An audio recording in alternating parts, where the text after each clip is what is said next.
नाशिकच्या येवलामधील पाटोदामध्ये द्राक्ष बागेवर शेतकऱ्यानं कुऱ्हाड चालवली। पावसामुळे फळबागांचं नुकसान झाल्यानं शेतकऱ्यानं द्राक्ष बाग नष्ट केली। लाखो रुपयांचा खर्च वाया गेल्यामुळे शेतकरी आता मोठ्या संकटात।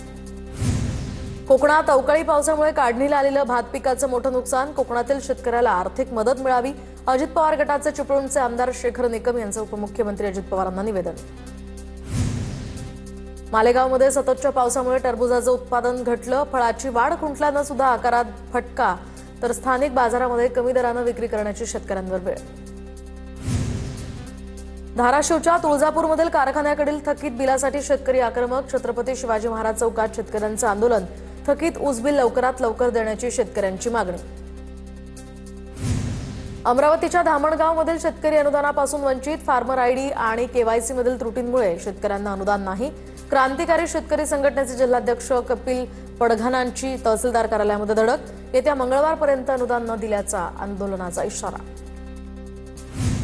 बांगलादेशमध्ये कांद्याचे बाजारभाव 100 पार। भारतीय निर्यातदारांची केंद्र सरकारकडे बांगलादेशातील आयात बंदी हटवण्यासाठी पाठपुराव्याची मागणी। भारतातून जास्तीत जास्त कांदा बांगलादेशात निर्यातीसाठी पाठवण्याची मागणी। ठाणे जिल्हाधिकारी कार्यालयासमोर आदिवासी आणि कातकरी बचाव आंदोलन। श्रमजीवी संघटनेचे पदाधिकारी या आंदोलनात सहभागी। प्रलंबित मागण्यांसाठी काल दिवे पेटवत आंदोलन। कोल्हापुरातील दर्जाहीन रस्त्यांच्या कामाचं पितळ उघडं। दरम्यान डांबरीकरण केलेल्या रस्त्यांवर अवघ्या काही तासातच पडले खड्डे।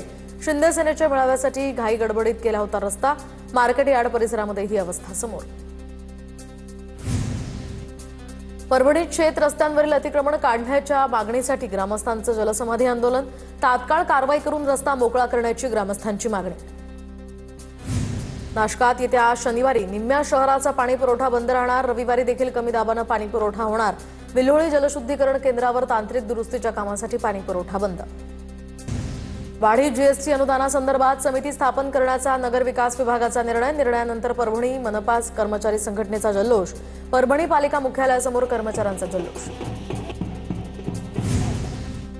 रत्नागिरीमध्ये शालेय पोषण आहाराच्या फेरफारीचा डाव ग्रामस्थांनी उधळला। शाळेतील पोषण आहाराच्या गोण्या गाडीत भरताना ग्रामस्थांनी पकडल्या। राजापूर तालुक्यातील नाटे नगर विद्यामंदिर शाळेतली ही घटना। या प्रकरणी 2 जणांना अटक। जालन्यात शेतकऱ्यानं त्याचा बिजल्या नावाचा बैल 11,11,000 विकला।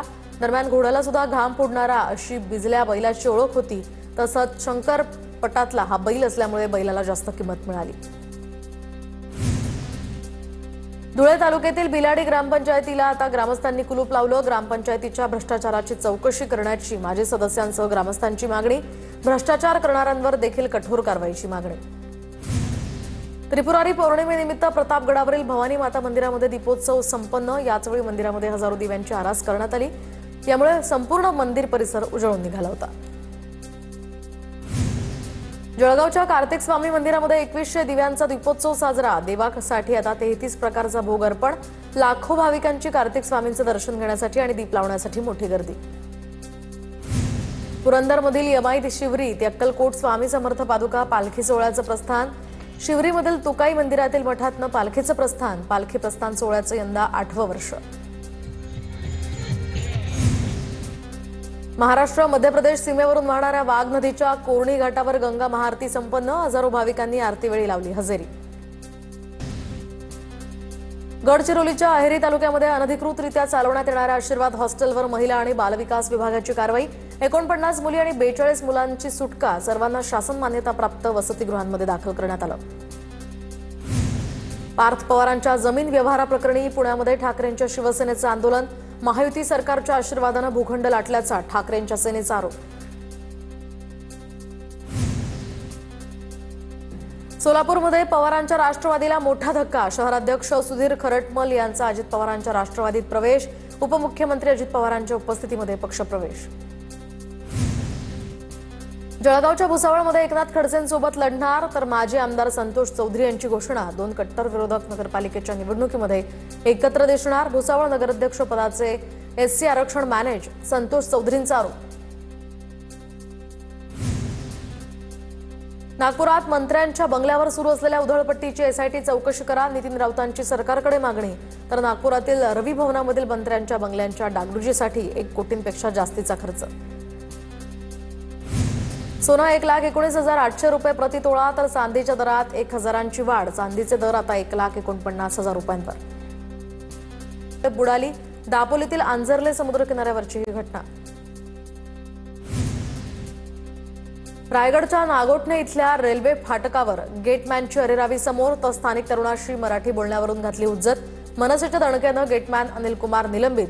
रेल्वेची कारवाई तर मनसे रोहा तालुका प्रमुख साईनाथ धुळेंची माहिती।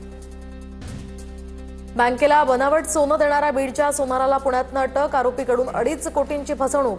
विलास उदावंत असं अटक केलेल्या आरोपीचं नाव। या प्रकरणी बीड शहर पोलीस ठाण्यात गुन्हा। नाशिकच्या लासलगावमध्ये बुरखा घातलेल्या महिला आणि इसमाची ज्वेलर्समध्ये हातचालक ही उघड। 5 ग्रॅम सोनाची अंगठी चोरट्यांकडून लंपास। चोरीची घटना सीसीटीव्हीत कैद। नाशिकच्या येवल्यामधील अंदरसूलमध्ये लाखो रुपयांच्या चंदनाची चोरी तर 4 मोठ्या चंदनाच्या झाडांची कत्तल करण्यासाठी वापरलेले कटर जागेवरच टाकून चोरटे पळाले। नागपुरात 24 तासात तलावात पोहताना 4 जणांचा बुडून मृत्यू। रामटेकमध्ये 2 तर परभणीमध्ये 2 मित्रांचा तलावात बुडून मृत्यू।